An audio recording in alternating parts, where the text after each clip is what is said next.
Estamos nos preparando para a nossa aula de hoje, a segunda visita. E o tema da apresentação de hoje é o ambiente familiar.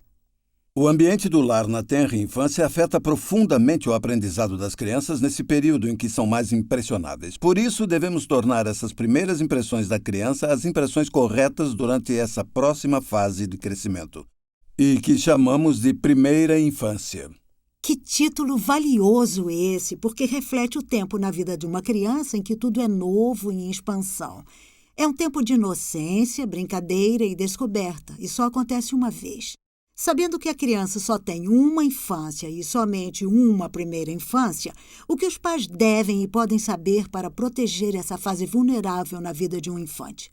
Antes de entrarmos nos pontos específicos de problemas de treinamento, estratégias para pôr para dormir ou outros desafios, vamos falar dos problemas que podem afetar o ambiente do lar e o poder das impressões emocionais durante a primeira infância. Nessa visita, veremos dois fatores independentes do desenvolvimento social. Duas realidades do desenvolvimento que cruzarão no caminho e mudarão a maneira como o bebê vê a vida familiar e o mundo à sua volta. Muito bem!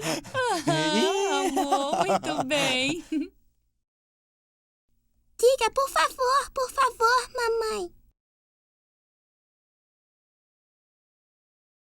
Acabamos de ver, além da beleza do momento, na primeira cena o bebê imita seu pai. O pai bate palmas e o bebê também bate palmas em reação. Ele imita tudo aquilo que ele vê.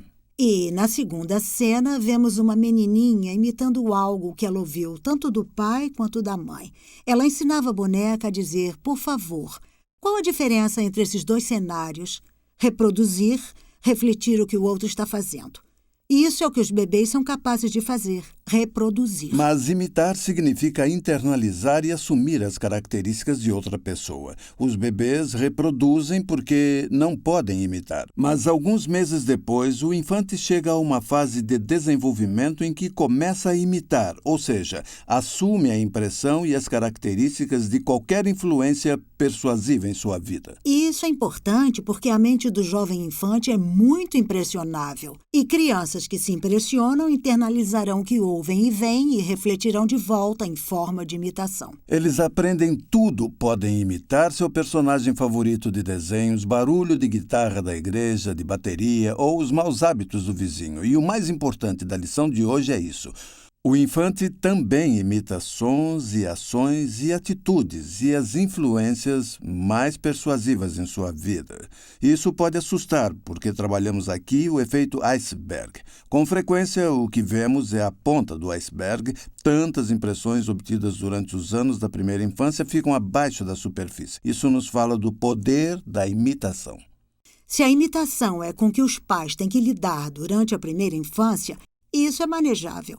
Mas há um segundo fator de crescimento que surge nos infantes quando a imitação se torna parte do seu comportamento consciente e subconsciente.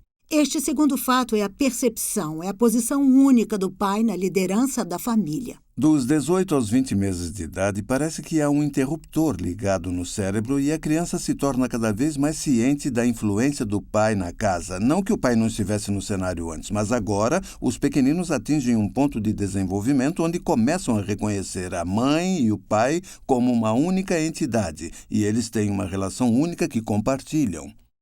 Esse é o nascimento de um novo conceito na mente da criança, de que a mamãe mais o papai são os pais. Vamos deixar esses dois fios de desenvolvimento juntos. Bom, de um lado, a criança possui uma capacidade crescente de internalizar e imitar os padrões de comportamento em seu ambiente. É a capacidade de se absorver a característica do outro. Isso é um fator constante em nossos filhos.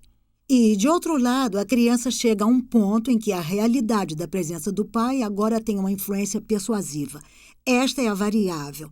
Quando essas duas linhas emergem entre os 18 e 20 meses de idade, uma nova realidade se forma no ponto de encontro, que criará os limites direito e esquerdo do desenvolvimento emocional, intelectual e espiritual da sua vida. Isso se refere ao poder da influência do pai no ambiente familiar. Ele inscreverá no coração dos filhos impressões para toda a vida. Por isso é tão importante que durante a primeira infância nós, os pais, entendamos bem isso. Posso lhes dizer que não é fácil seguir a tarefa, mas há princípios que nos guiam que podem tornar qualquer pai um ótimo pai.